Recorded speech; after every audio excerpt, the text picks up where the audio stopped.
Hey everybody, it's Jonas here from Tezos Community, and we're back with another Tezos Today on-air broadcast and video that you all can check out.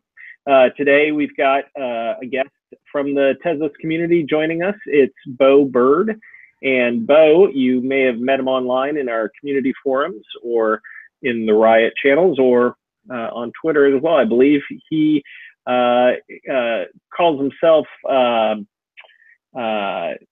Tezzigator Delegation, and that's a mouthful, but it's for a real important topic that we have going on here in the Tezos world. So, Bo, come on, tell us a little bit about yourself and what you're up to. Hey, Jonas, thanks for having me on. Also, thanks for all the work you've been doing here. You've kind of spearheaded a lot of what's been going on here. It's good to see that's going on here, and I'm glad to be, joining the team, community as well, and get moving on. Awesome. So thanks for the kind words. And just building a community around Tezos is going to be super important for us over the long haul. It's still the early days, as everybody knows, but I'm excited to dig in here and talk to interesting people as yourself. So tell us about yourself. What got you interested in Tezos originally, and what is your background in the crypto space? Okay, yeah, I guess it was just kind of an accident. I came across Tezos. Unfortunately, I missed out on the Bitcoin boom. I kind of got involved a little bit after that in a couple of cryptocurrencies, and from then on, I kind of was in and out of the whole game. At some point, I got wind of Tezos and what was going on with governance. After the whole Ethereum fiasco that everybody's clamoring about, and I kind of thought that that might be something worth looking into. I took a look, saw they had Alphanet running, and from at that point, after I saw that, I was all in. Awesome. So you've honed in on an area called delegation, and it sounded like from your early posts in the community forum that you had a bit of experience in this with some other coins. Can you tell us what that's all about? Oh, right. So like I said, I missed out on the whole Bitcoin thing. And I thought to myself, well, maybe you should check in, in the communities and forums and find out what's going on. There might be something else comes on. And sure enough, I got in right as soon as the next cryptocurrency had come out. And I've been involved in that project almost from its very beginning. I missed out on its Genesis block. Otherwise, I'd be a millionaire. So I did get involved fairly early on. And it's also a 100% proof of stake cryptocurrency. So it's real similar to how Tezos is going to work. It's not going to be as strict. Next is not going to be as strict as Tezos is as far as generating blocks and whatnot. It's a little bit more leeway in the Next system, but I got involved in what's called a leased forging pool in the Next world, which is the same exact thing as delegation in the Tezos world, but minus the voting, of course. But I set up a pool there, and for the past 3 years or so, had a good number of folks using it. It's been rocking on pretty hard. Unfortunately, it's gone downhill just in the past few weeks. Next is being sold off for they're being reborn as the Ardor and Ignis cryptocurrency. So everybody's selling off their Next to buy into the new cryptocurrency, which means my pool is really down now. Which it's still going with a few million in there. At its heyday, it had I just think it had almost 30 million Next in there at its heyday. So I'm looking forward to getting the same thing kind of going here in the Tezos world.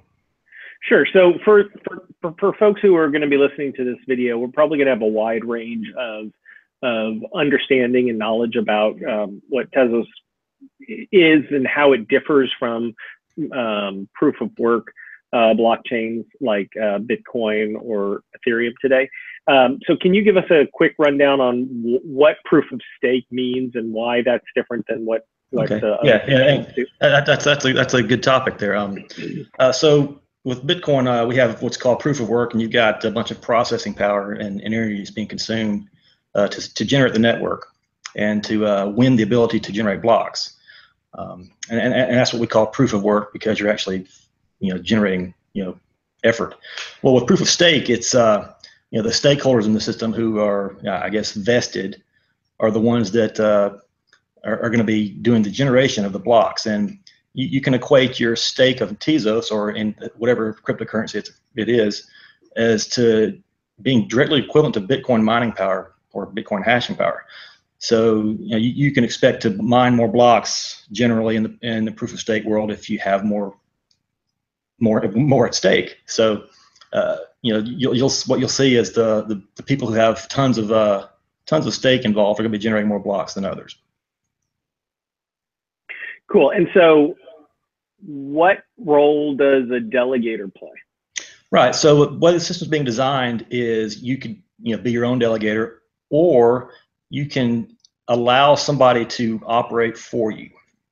Right. So what that means is you're not going to give them your Tezos, you're not going to give them your coins, but you're going to give them your ability to generate blocks, and they can kind of pull it together. In fact, it would be directly analogous to a Bitcoin mining pool. Is when it comes down to it. That's really what it's directly analogous to. So the delegator will run a node, run a system, maintain it, make sure it's always working. And at the end of each cycle that comes around, he'll have to do the accounting to try to find out who earned what, and split things up that way, or to however what that financial model that he has decided to operate with. And so this is something that you have been pioneering on the next coin chain. Yes, exactly. Yes, yeah. And so like I said, for the past 3 years, I've been running system in the next world. It's been it's pretty automated. I mean, I'm pretty happy with what I've been able to develop. It's pretty much hands off. I don't have to do any deal with payouts with it. People send it's what's called an arbitrary message in the next world. Send an arbitrary message to the pool. Pool detects that up and it sends them the earnings to them. And all I have to do is just make sure the system's up to sync, and security patches and next upgrades and whatnot. And hopefully I'm going to bring the same kind of thing to the Tezos world. It will operate a little bit differently though. Like I said, they are both proof of stake, but Tezos is a little bit more strict in the way it works as far as it's going to run in cycles. Is for one thing. You have to dedicate a certain amount of resources of your Tezos resources in the process, and you can't spend it then, because that's why I said it's partly more stricter. Yeah, that's really interesting. I understand that, like, I as a Tezos holder, right, I can delegate the staking of my my coins to you, and then you have to put up a bond that is some percentage of all the coins that have been delegated to you. That is the ultimate set of currency that's at risk through that staking process. Right.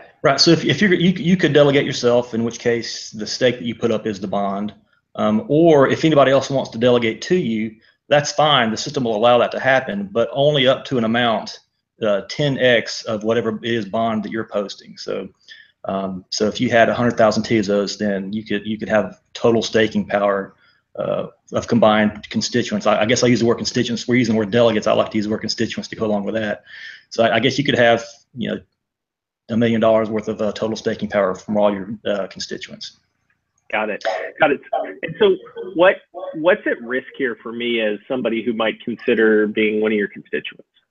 Right. Well, there's not really any risk for you at all. The bond, the 10% bond, will be operated and put up by me. And what that is for, the primary reasoning that they have out there for what they've said is that it's going to prevent evil actors in the network from trying to send invalid blocks to the network, or trying to validate bad transactions in the network. But I kind of think I see a side effect that nobody has really discussed too much. It seems to be like I'm the only person discussing this, and in the forums and whatnot. Like I said, it seems to be a side effect. Then is it's going to kind of prevent centralization to an extent, right? So whereas in the Bitcoin mining world, you've got just a few central operators that control the vast majority of all the Bitcoin hashing power. Well, with this bond set up, it seems to me, and nobody's confirmed it yet, but it just seems to me that this bond that you have to put up is going to kind of prevent mega pools from forming, unless you've got some operator that has humongous amount of stake, right? If somebody's got 10 million Tezos, then I guess they could then theoretically stake for 100 million, right? If they got 10 million, but then how are you going to acquire 10 million Tezos? That's going to be really difficult to do. Yeah, that's a really interesting effect there. I think that Arthur, I think he said at the meetup somewhere I feel like I picked up that some of the largest stakeholders, maybe Kathleen said it on This Week in Startups podcast, that some of the largest stakeholders really only have maybe $1 million, maybe $1.3 million was the largest single contribution to the fundraiser. So I think you're right. I think we've got tens of thousands of wallets of modest size that are going to be able to participate here. Very interesting. Cool. So what you've done now is you've done some work on the Alphanet, right? Yeah, I've been pretty involved with the Alphanet, I guess, since before Slack got shut down. That's when I kind of first found out about the whole Tezos deal and was looking into it. And I got hold of Slack and got in there, and I actually told Arthur my plans. I said, hey, I've been doing this in Next. I think I'd like to do this in Tezos. And he said, oh, sure, welcome to the Alphanet. Here's your script. Off you go. And so I've kind of been off and on since then. More heavily involved now, though, since we've got a real community forming up, and so there's people to talk to. This guy Fred in the forums is fantastic, and a couple other guys in there really good as far as technical, bouncing ideas off and whatnot. Yeah, totally cool. So you want to give us a tour of what you've got going on? Yeah, sure thing. I'll go ahead and get my screen sharing going on here. All right. So what I've got here, hopefully you can see my screen. Yep. So what I've got here is a Dockered version of the Alphanet. Let me show you what's going on here. All right, I'm just going to the shell. Now, there's two ways to get on the Alphanet. You can have the easy version or the hard version. The Dockered is the easy version. The hard version requires the OPAM and OCaml and a bunch of compilation. So I'm going to show everybody the easy version here. What I've done right now, I've just busted into the Dockered container, so you can see that's what a Docker is there. I'll get back out, and we'll run a command here, a simple command here, just Alphanet shell and then head. That'll give us some information on the head that we've got. Now, I will note that right now the entire Alphanet is seized up. Not just me, but everybody who's on the IRC system is kind of confused as to what's going on. But I don't think we've seen it happen like this before. But the block's stuck pretty solid at level 2777 as of a few hours ago. But what I just did is I just told Alphanet to give me some information with this head parameter. It actually ran two RPCs. One was just to get the head block, and then another one to get some information on the level of the block and the cycle that it's in. But so you can see right here, hash is basically the block ID equivalent in Bitcoin world. This will be the block ID and the level of the block and the blockchain and whatnot. We had one operation in that in this head block, but we can go ahead and take a look at this operation right here. Let me. These commands are kind of tricky. I'll show you one right here. It'll kind of.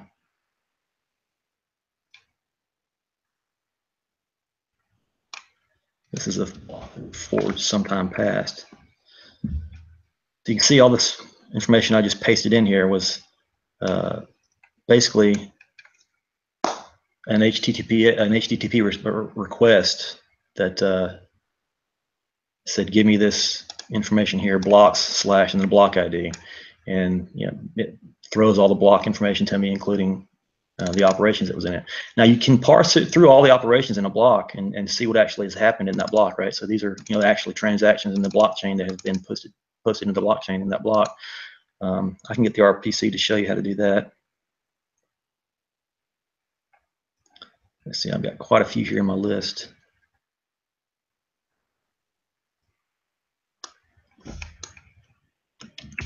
So that head block I looked at before, let's take a look at it again. So it's got this operation in it right here,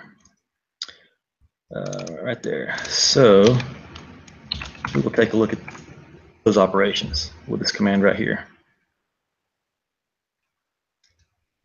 It's not that head. It's not the head anymore. I think it's bouncing back and forth between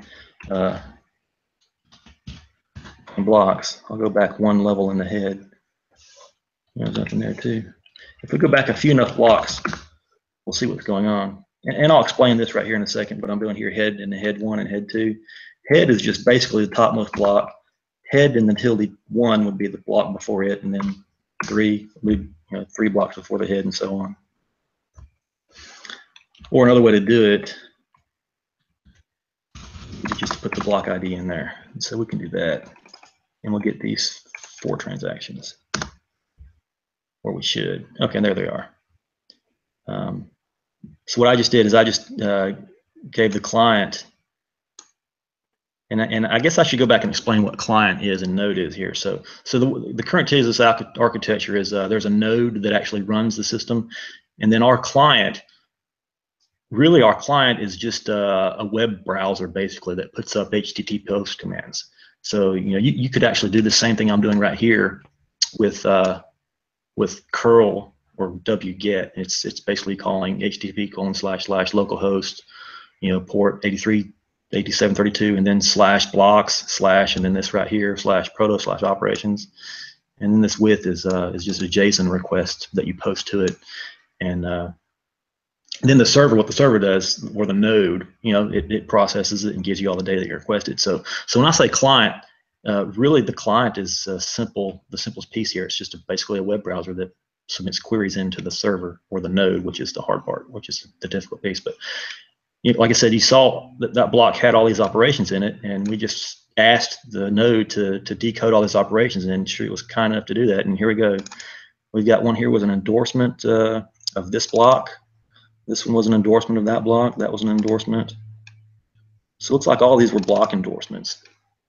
Let's see if we can find one. I did one earlier. I can scroll up and show you. Here's one that was a transaction. Actually, somebody sent some Tezos to somebody. And I saw another one here, which was a faucet operation. Looks like somebody had created an account, and the faucet sent them some Tezos. What does a faucet mean? Yeah, so a faucet is something that Arthur has set up on the Alphanet where you just say, hey, give me some money, and the faucet gives you money. It's kind of a way to automate the system to get people on board on the Alphanet, and not to be bugging everybody to say, hey, give me some money, I want to get on the Alphanet and start doing things. Well, really all you got to do is run these few commands, and the faucet will come on and give you some money. I can walk through that procedure for you guys real quick too. I think it'd be a good thing to do here. Let me share that browser screen out.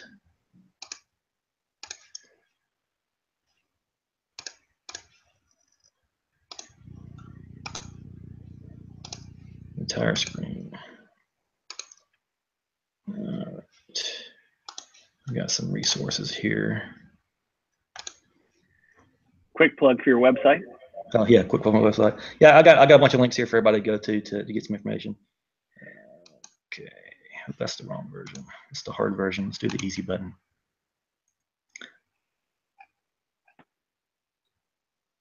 So basically, all you do is say first you have to generate your identity, and then you originate the free account right here, and then that's it, and you've got money. It's literally that easy. Assuming you can get the Alphanet going. This might be hard for a lot of people to do, but a lot of us here, I'm sure, can handle it. And the fact that it's going to be very difficult for many people to do is kind of why I'm interested in getting into this space, anyways. Yeah. Do you have any sense of how many different projects are running on the Alphanet already, or how many different developers are working on it? Fred is definitely the big guy there. There's probably 2 or 3 others that are just about on his level, I believe, that I've seen so far. I've spent quite a bit of time in the past few, I guess, weeks. Let me stop my screen share, and talking to those folks. Yeah. So I guess 4 or 5 real solid people. I think I'm not quite sure what all projects they're working on. Fred's Block Explorer looks like it's coming along pretty well, and it's good. That's definitely a useful tool for all of us people who are trying to build things on there. Yeah, and so as I understand it, the developer team, which is largely based in Paris, is working on their own. They have their own alpha, I guess. Yeah. I guess they've got their secret net, I guess you'd call it. I don't know. Exactly, and they're promoting things over and updating the Git repository on yeah, it. I'm not sure how often that comes across. Whenever you run the Alphanet script, it's supposed to update itself. And I will say I'm not involved at all in the foundation or Arthur or anything that goes on over there. I'm just kind of doing my own thing here. Sure. And I probably need to make that clear, but I did hear rumors of some new changes coming to the Alphanet in the fairly near future. I'm not sure if they're just rumors or if it's actually going to happen, but I kind of think we may soon be seeing some more, I guess, functionality or more stability. Maybe I'm not quite sure what else is going to happen. Yeah. And so, what do you based on what you've seen so far in the Alphanet, how do you think the delegation process is coming along? Is this something that you're feeling pretty comfortable with so far? Or? Yeah, I mean, there's a little bit left. I guess it leaves to be desired. For me, as far as running an accounting system to try to find out who has done what, and who's owed what. As far as when blocks are generated, it's really just going to require me, digging into the RPC structure that they've got and try to find out how I can get the information that I need out of it. Yeah. Most of my work really is done at this point. Like I said, thanks to the work I've done in the Next world, and I've actually got a forced pull running in the order system too. For the Next is the order system. It's kind of replacing them. Well, not replacing. It's good. But I've got one running there on their test net as well. Like I said, my work is mostly done. I've kind of just got to port the RPCs over, to my software. Cool. So when we have the mainnet go live, which may happen towards the end of the year here, and you bring up a delegation solution, how will people be able to get involved, and how will the funding work? Will people pay you? I guess you'll share earnings with them. How will that all work? The way I'm trying to structure things is that when we forge a block, or when we earn fees, it's actually not me that's earning fees that I'm sharing with them. I'm structuring it such that as that's theirs, that they're entitled to, based on the share that they have contributed to the total forging power, right? So if somebody's stake is 1/10 of the overall stake, then any income of theirs is going to 1/10 of it's theirs. And my fees are going to be basically cut off the top. Very small. I mean, I'm looking at maybe 0.5%, I think, right now. Basically any income that comes in, my fee for running the service will be 0.5%. After that, it's going to be split proportionally based on your ownership of the stake of the whole system.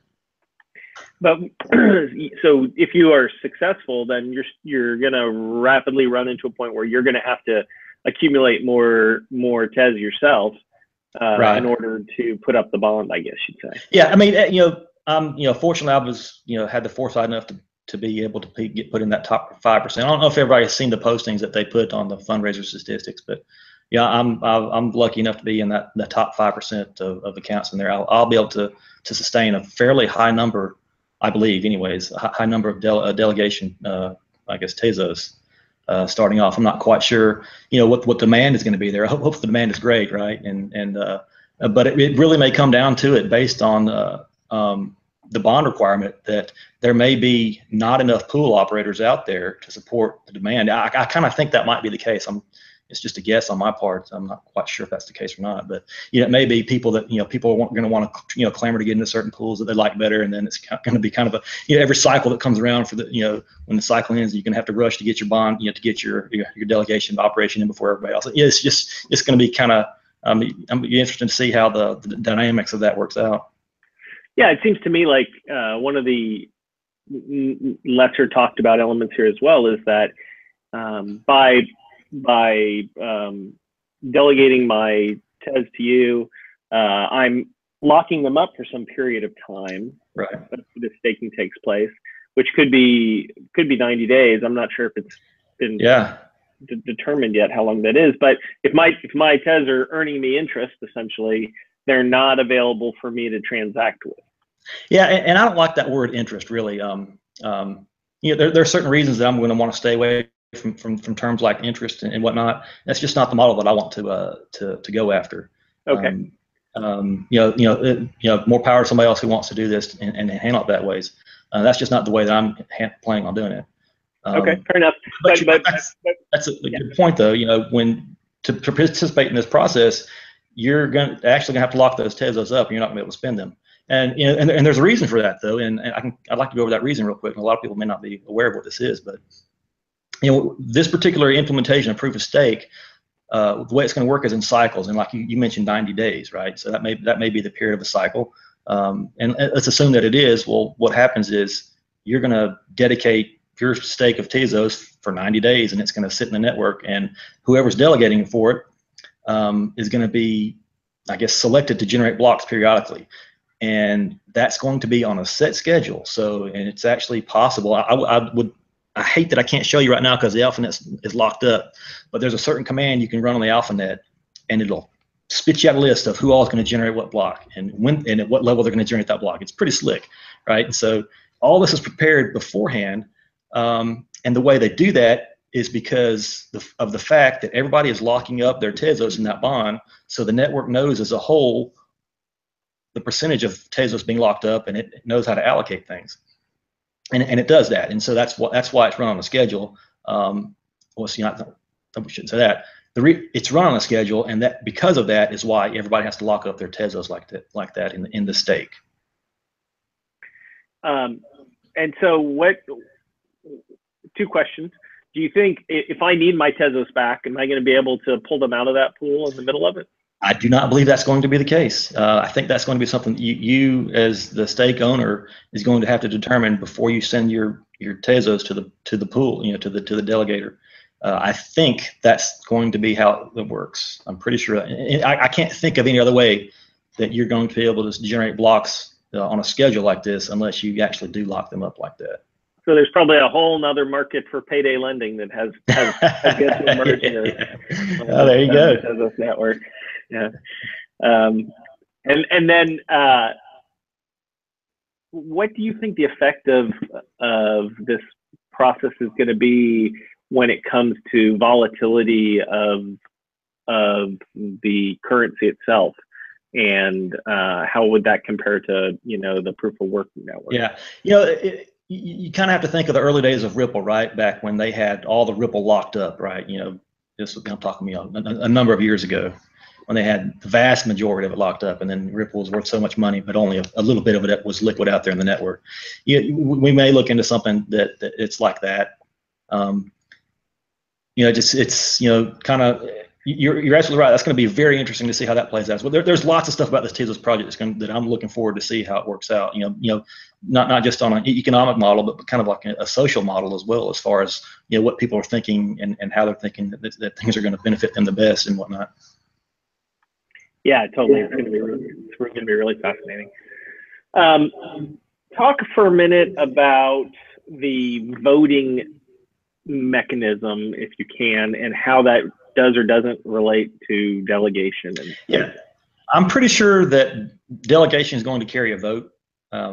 It seems almost, nobody's come out and said it yet, but I believe that I don't believe they're going to separate voting from delegation, right? So if you want, I think that if you're going to want it to vote yourself, I think you're going to have to delegate yourself as well. There's a lot of answers that us folks in the IRC channel are just dying to know, dying to wait for the appropriate form to ask, yep. and that's one of them. Yeah, definitely. If you follow the IRC network, there's a lot of debate about, the democracy aspect of what Tezos is bringing. A lot of discussion of that on the Tezos community side as well. And even if you do have to give up your vote when you delegate out, it's also not set in stone yet if a delegator has to vote all his votes the same way, right? It may be a delegator can vote, who has a number of roles of Tezos can vote some roles certain ways and certain roles the other ways. That may make a lot of people more happy or more comfortable with the delegation system. Yeah, totally. Awesome. So anything else you want to share with us on what you're working on, or talk about the network? No, I mean, like I said, everybody can check out my website. You can read a little bit about me. I've got a link to my LinkedIn profile there. People can kind of see my background. There's also links to my projects in the next world. You can kind of go take a look and see what's going on. I aim to market that as kind of an anonymous system to where I'm not going to know anything about you as a constituent of my delegator service. I'm going to handle everything in the blockchain. I'm not going to need to know who you are. I'm not going to know your email address, anything about you. All I'm going to see is a Tezos contract or a Tezos public keys is delegated out to me. I'm going to hold those funds. At the end of the cycle, they're going to get shot back to you, and that'll be that. Awesome. Well, this is a brave new world we're all entering. Oh yeah. I guess you may have pioneered it a little bit in previous blockchain. Oh yeah. I'm really excited about doing this because, like I said, I was kind of disappointed that Next didn't really ever take off, and I was the first to market with that pool. Nobody ever really even competed with me at all. I kind of went overboard with with the whole automation of it, and so I'm hoping that Tezos really takes off, and then this can be something that I can be really proud that I've done. Awesome. Well, you never know where the innovation is going to come from. You get out of feedback there. I don't know what that was. Strange. All right. Well, we're going to wrap it up here. All right. Bo, thanks a lot for your time, and we definitely are going to link up your website in the comments for this video. All right. Everybody, thanks for joining us here, and we will look forward to seeing you soon on another of the Tezos Today webcast. All right. See you guys, everybody. Thanks again, Jonas. Yep. Bye-bye.